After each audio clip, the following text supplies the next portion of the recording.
bayobozi b'inzego nkuru z'igihugu cyacu, nyakubahwa perezida wa sena n'aba visi perezida bamaze gutorwa no kurahira, banyarwanda mwese reka mbanze mbasuhuze.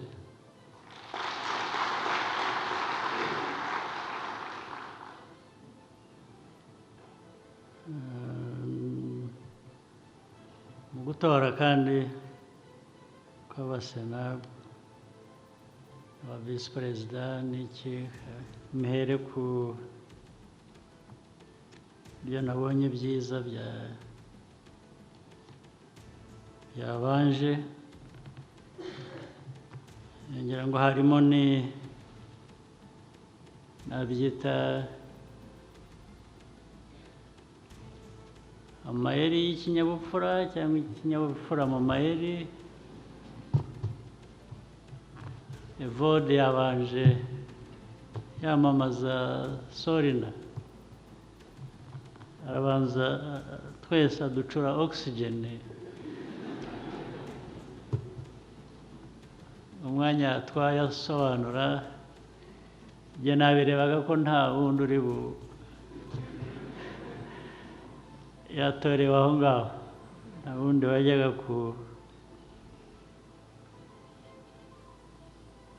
kwiyamamaza cyangwa kwamamaza undi uwo mwanya. Ubwo ubutaha ngira ngo hari abenshi biza ayo mayeri, ubu muzibuke kubikoresha. Reka nshimire perezida wa sena n'aba visi perezida izi nshingano bemeye kandi batorewe. Ndabizi ko aho baturutse mu zindi nshingano bakoreraga igihugu cyacu, nta gushidikanya ko imirimo bayumva n'uburemere bwayo, ariko icyangombwa ni ugusezeranya abo bayobozi, ni ugusezeranya sena ubwayo ko hazaba ubufatanye, ubwuzuzanye. Ngira ngo imirimo dufite imbere yacu ni myinshi, ifite uburemere. U Rwanda dufite ibintu byinshi by'umwihariko biva mu mateka, biva muri politiki, biva ko dutuye mu karere,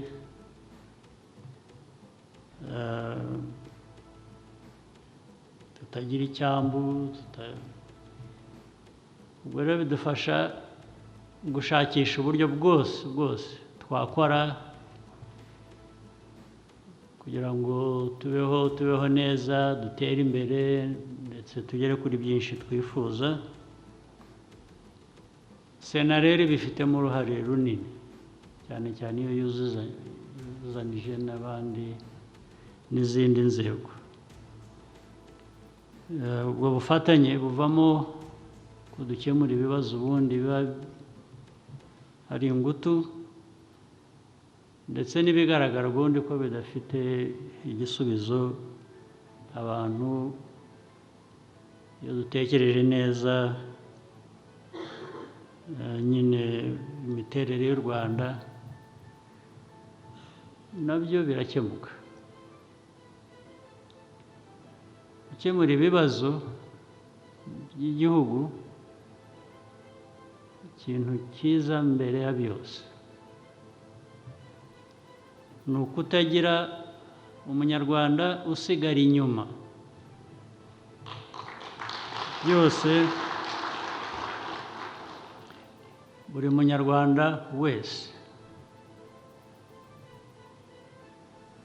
akibona mu bisubizo bigenda bishakwa cyangwa bigerwaho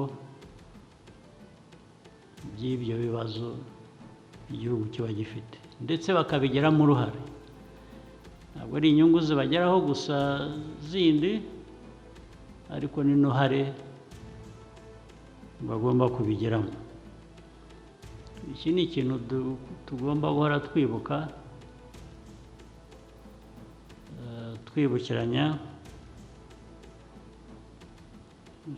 kugira ngo dukomeze gutera imbere, tutaba twasubira inyuma mu nshingano zacu cyangwa ibintu dushaka kugeraho. Nashimye kubona ndetse muri Sena dufitemo umubare w'abadamu, abategarugori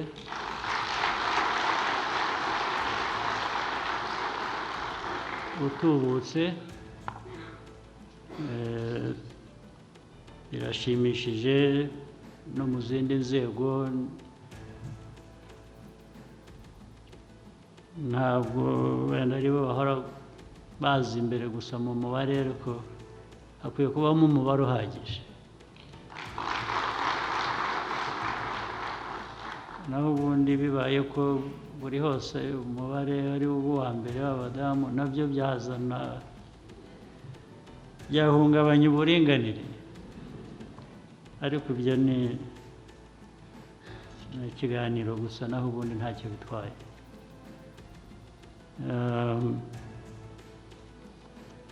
Rero hari Sena, hari n'izindi nzego zifatanya na Sena.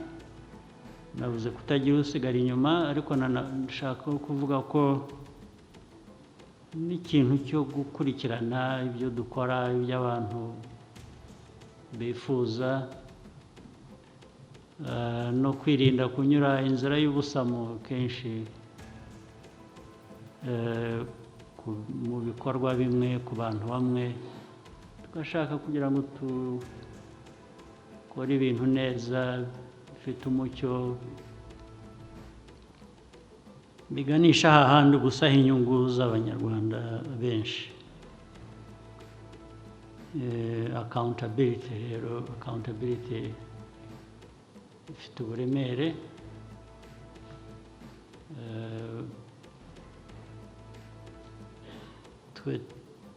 Ariko wenda n'aya mahirwe yaza kuba tuyafite sinayifuza, ariko bimeze. Nayo ngiye kuvuga ngo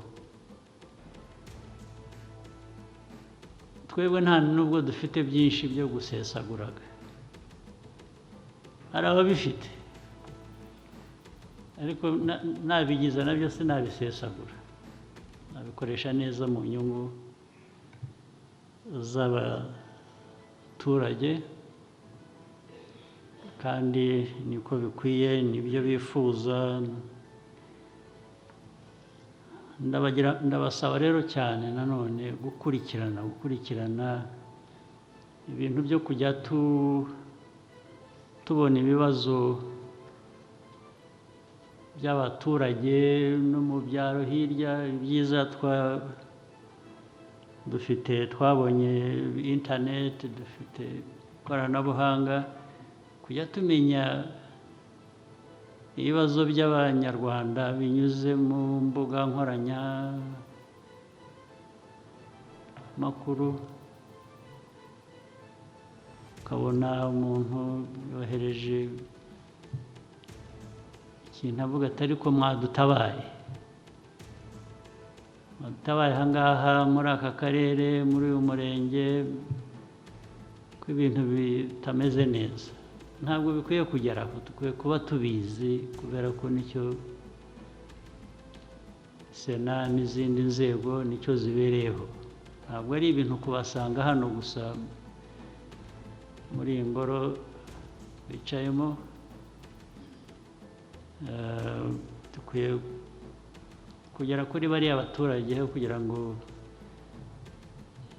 binyure mu zindi nzira bitugereho, bize bitugeraho direct.